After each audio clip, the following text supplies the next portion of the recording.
आमे काली बहुत वर्षा पाई उत्तर ओडिशा रे जो लो प्रेसर होता तार प्रभाव में काली आमर उत्तर ओडिशा जो नदी अच्छी जलका साळंदी बैतरणी मेनली तीन टा नदी में बन्यार प्रभाव अनुभूत होली आज भितर भी किसी वर्षा होमती कि आमर सुंदरगढ़ को ग्राजुआली मुव कर लघुचापटा तेणु से सुंदरगढ़ में हाएस्ट हो 193 मिलीमीटर कोईरा सेमती लाठीकोटार 182 मिलीमीटर मयूरभंज कुसुमीर 144 मिलीमीटर पाखी 12टा जगह 100 मिलीमीटर अधिक वर्षा पाई मोस्टली आमर मयूरभंज सुंदरगढ़ केउझर ये 3टा जिले में संबलपुर गोटे जगार नाकटी देउल तो ता प्रभाव जो बन्या थिला तार बन्यार प्रभाव आम तलमुंडे पाइबा आरंभ कर दुईटा नदी में आम बेसी बन्यार प्रकोप अनुभव कर गोटे जलका आ गोटे आम रहा बैतरणी ब्राह्मणी आ सुवर्णरेखार जाए बन्यार प्रकोप अनुभूत होना कि सेमती बड़ बन्या हमार भी आमर आकलन ना से विषय मुझे कहि प्रथम देखा जलकार बर्तमान जहाँ थिला स्थिति से 7.40 मीटर को उठी जाइए तार डेंजर लेवल 6.5 थिला बेले सेटा गोटे हिस्टोरिकल हाईएस्ट बोली कहीपर कारण तार आगुरी 2021 7.31 मीटर को जाइए तार जलपतन एथर 7.4 होगा तो से कमिया आरंभ कर 7.26 अच्छी किंतु आम जमी जानूचे जलकार बहुत दिन जलबंदी होगी से अंचल रोचे पा निष्कासन होनी तेणु 7.26 खसवा भी टाइम लगे आठी जमी आम जानी जो आमर अच्छी बस्ता सदर बालेश्वर किसी एरिया जलमग्न हो सब रही 3-4 दिन लगे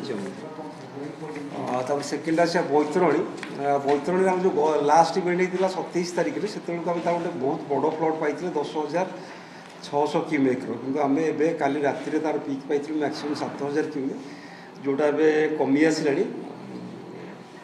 कमिकी एवं अच्छी 6,800 क्यूमेक तार प्रभाव में आम जमी तले जो आखुआपदार जो लेवल आमर अच्छी डेंजर लेवल 18.33 आरथरक आमर तो 20.56 जाए पलैला एवं से 19.85 जाए अच्छी 19.85 जाए जीव बर्तमान 19.70 मीटर अच्छी राति 9टा सुधा से 19.85 पीक भैल्यू पहुँचपर कम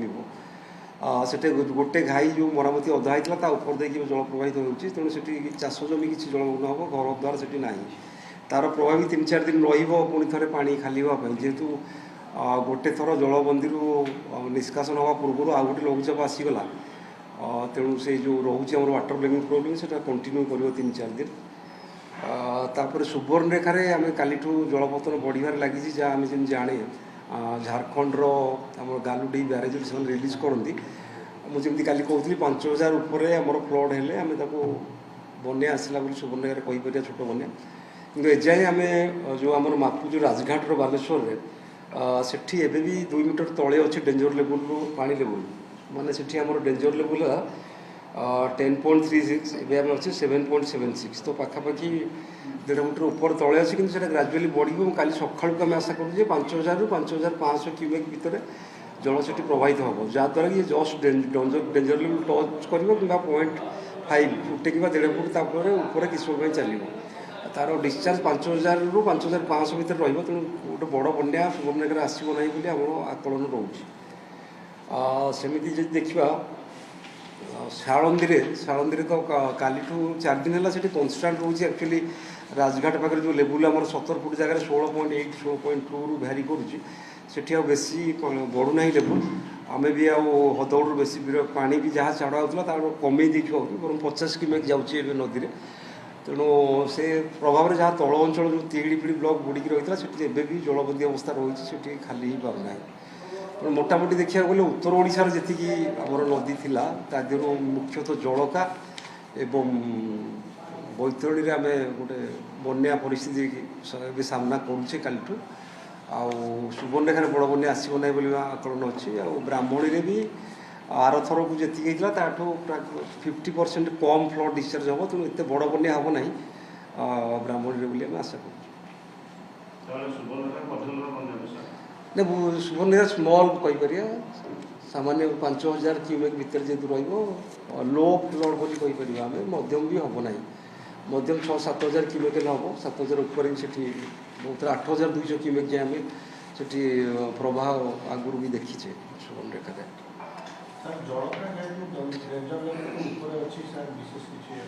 नहीं तार मेन निश्चित से घाई फाई होनी से ओभरटप कर बहुत जगह बैंक कारण से जेहेतु से नियर टू दी समुद्र रोचे समुद्र पाखापाखि से जल निष्कासन हो पारनी जो जलबंदीटा से मुख्य समस्या से टिके वर्षा हेल्ले से सागे सागे डेंजर लेवल पहुँच आखुआपदारे आज राति 9टा सुधा आम कहूँ जमी 19.85 19.9 में पहुँचा तार डेंजर लेवल 18.33 गत फ्लड्रे आम 20.6 जाए पहुँचते ताठू मीटर तले पा रही किंतु डेंजर लेवल उपर भी रोचे तेणु आम केयरफुल रही